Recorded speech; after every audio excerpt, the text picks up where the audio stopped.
श्री सूत जी कहते हैं कि सौनिक ऋषियों, मनु महाराज के पुत्र प्रियव्रत ने अपने पुत्र आग्निद्र को राजा बनाकर तपस्या करने चले गए। तो आग्निद्र ने जम्बू घाटी की प्रजा का धर्मानुसार पालन करके मदरांचल की घाटी में ब्रह्मा जी की घोर तपस्या की संतान प्राप्ति के लिए। फिर ब्रह्मा जी ने अपनी एक अप्सरा थी पूर्वचित, उसे आग्निद्र के आश्रम के पास भेज दिया और आग्निद्र ने उसे मोहित करके शादी कर ली। इसके 9 पुत्र हुए और अप्सरा राजभवन छोड़कर ब्रह्मा जी के पास चली गई। और आग्निद्र के बाद नाभि राजा हुए और नाभि के बाद ऋषभदेव। ऋषभदेव के 100 पुत्र थे, जिनमें सबसे बड़े थे भरत। एक बार ऋषभदेव जी ने अपने 100 पुत्रों को बिठाकर समझाया कि हम यहाँ के नहीं हैं, हम तो यहाँ अपनी गलती से आ गए हैं, यह देश हमारा नहीं है। रहना नहीं देश वीराना है, यह संसार जाल बिछा कर उलझ उलझ मर जाना है। रहना नहीं देश वीराना है। जैसे हम गलती से किसी दूसरे देश में पहुंच जाएं, तो हमें अपने देश में वापस आने के लिए अपने देश की गाड़ी का नंबर पता होना चाहिए, तभी तो आ पाएंगे। और वह इसी प्रकार हम भी अपने देश को जाने के लिए, हमारी गाड़ी का नंबर क्या है? श्रीमद् भागवत का पांडाल। वहीं से तो हम भगवान की चर्चाएं सुनते हैं, नहीं अन्यथा हमें क्या पता। और ऋषभदेव जी ने मृत्युलोक में यह शरीर दुखमय विषय भोग प्राप्त करने के लिए नहीं हुआ, यह तो भोग विष्टा भोगी सूकर कुकर को आदि को भी मिलते हैं। इसलिए हमें इस शरीर से भगवान की तपस्या ही करनी चाहिए। और ऋषभदेव जी ने मोक्ष का मार्ग भी इसी शरीर को बताया, क्योंकि बाकी के जो योनियां हैं उससे हम भगवान की प्राप्ति नहीं कर सकते। ऋषभदेव जी ने वैकुंठ का मार्ग भी इसी शरीर को बताया और राज्य भरत को सौंपकर वैराग्य ले लिया। भरत ने विश्वकर्मा की कन्या पंचजनी से विवाह किया, उनके 5 पुत्र हुए। उधर भरत राज्य चलाते चलाते जब वृद्धावस्था को जाने लगे, तो उन्होंने राज्य पुत्रों में बांटकर वैराग्य ले लिया और पुनः आश्रम हरिहर क्षेत्र में आ गए। एक दिन स्नान करके बैठे ही थे कि एक हिरणी पानी पीने आई और शेर की दहाड़ सुनकर वह भागी। तो वह गर्भणी होने के कारण उसकी योनि मार्ग से बच्चा निकल गया और पानी की धारा में बहने लगा। हिरणी झुंड से बिछड़ गई थी और वह मर गई। तो भरत जी ने उसे पाल लिया। अब भरत जी उसके मोह में इतना पड़ गए कि भगवत पूजा पाठ सब भूल गए, उससे इतना प्रेम करने लगे। जब वह हिरणी का बच्चा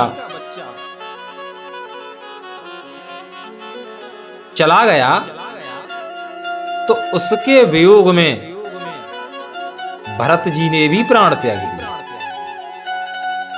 अंत समय में उनके चित्त में उस हिरण का ही चित रहा। शास्त्रों में लिखा है, अंतमति सो सुमति, जो मरते समय जिसका चिंतन करेगा अगला जन्म भी उसका उसी प्रकार होगा।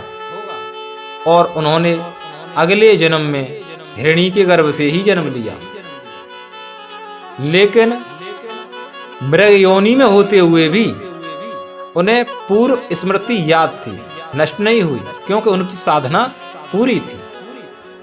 और उन्होंने अपनी जन्मभूमि कालंजर पर्वत से चलकर पुलस्त ऋषि के आश्रम आ गए और अंत में उन्होंने अपना आधा शरीर गंडकी नदी में डुबाई रखा और मृग शरीर त्याग दिया।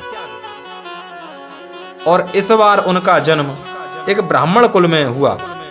उन्होंने सोच लिया कि अब मुझे मोह माया में नहीं पड़ना है और बचपन से ही भगवान की भक्ति में मन लगाया।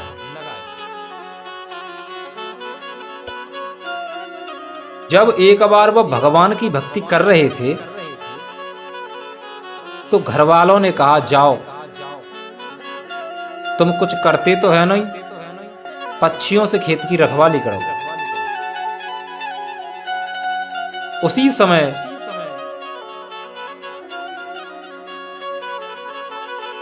जब वह पक्षियों से खेत की रखवाली कर रहे थे तो एक डाकुओं के सरदार ने काली को भेंट चढ़ाने के लिए दिव्य पुरुष या पशु मंगाया था, वो भाग गया और सरदार के डाकू देववश उन्हीं ब्राह्मण कुमार को ले आए। यह देखकर भद्रकाली क्रोधित होकर मूर्ति तोड़कर बाहर निकली और सभी पापियों का सर उड़ा दिया। जो भगवान के भरोसे बैठे हों उनकी भगवान खुद रक्षा करते हैं। और भरत जी जाकर फिर दोबारा भगवान का भजन करने लगे। लेकिन भरत जी ने क्या किया? खेत की रखवाली थोड़ी ना करी उन्होंने, वो तो संत थे कि राम जी की चिड़िया राम जी को खेत, खावरी चिड़ैया भरे भरे पेट, सारी फसलों को पक्षियों को खिला दिया। यह देखकर घर वाले क्रोधित हो गए, अरे तू ये कर क्या रहा है, और घर से भगा दिया। घर से भागने वाले दो प्रकार के होते हैं, एक तो दुनिया में कहता फिरेगा और फिर मोहल्ले वाले वह जीवन देंगे ना है, अरे बाकों का हिस्सा ना है वहां में, लेकिन क्योंकि उसे घर में आ सकती है। लेकिन जिसे वैराग्य हो गया हो वो तो खुश हो जाएगा कि अब मैं भगवान की भक्ति करूंगा, और भरत जी खुश हो गए। लेकिन अब की बार क्या हुआ, जब वह भगवान का भजन कर रहे थे तो सिंध सौवीर देश का राजा रहुगण इच्छुमती नदी के किनारे होकर अपनी पालकी लेकर निकला। देववश उसका एक पालकी का कहार थक गया, तो कहार की खोज में उनकी दृष्टि देववश उन्हीं ब्राह्मण कुमार भरत जी पर पड़ गई जो भगवान की आराधना कर रहे थे, और उन्हें लाकर पालकी में लगा दिया। जब पालकी चली तो उसका संतुलन बिगड़ने लगा। क्यों?